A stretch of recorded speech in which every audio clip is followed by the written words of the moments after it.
Group 1 పరీక్షల మూల్యాంకనంపై single judge ఇచ్చిన ఆదేశాలను సవాల్ చేస్తూ దాఖలైన పిటిషన్లపై డివిజన్ బెంచ్లో వాదనలు ముగిశాయి. ఇరువైపులా వాదనలు విన్న ధర్మాసనం తీర్పును రిజర్వ్ చేసింది. జనవరి 22న తీర్పు వెలువరిస్తామని తెలిపింది. గ్రూప్ 1 జవాబు పత్రాల మూల్యాంకనం, పరీక్షా కేంద్రాల కేటాయింపులో అవకతవకలు జరిగాయంటూ కొందరు అభ్యర్థులు వేసిన పిటిషన్లపై తొలుత హైకోర్టు ఏకసభ్య ధర్మాసనం విచారించింది. జవాబు పత్రాలను పునర్మూల్యాంకనం చేయాలని, లేదంటే తాజాగా పరీక్ష నిర్వహించాలని ఆదేశిస్తూ సెప్టెంబర్ 9న హైకోర్టు ఏకసభ్య ధర్మాసనం ఉత్తర్వులు జారీ చేసింది.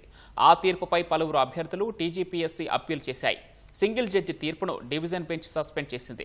నియామకాలు తుది తీర్పునకు లోబడి ఉంటాయని తెలిపింది. తర్వాత డివిజన్ బెంచ్ పిటిషన్లపై విచారణ జరపగా మూల్యాంకనం పారదర్శకంగా జరిగిందని టీజీపీఎస్సీ పిటిషనర్ల తరపు న్యాయవాదులు కోర్టుకు తెలిపారు.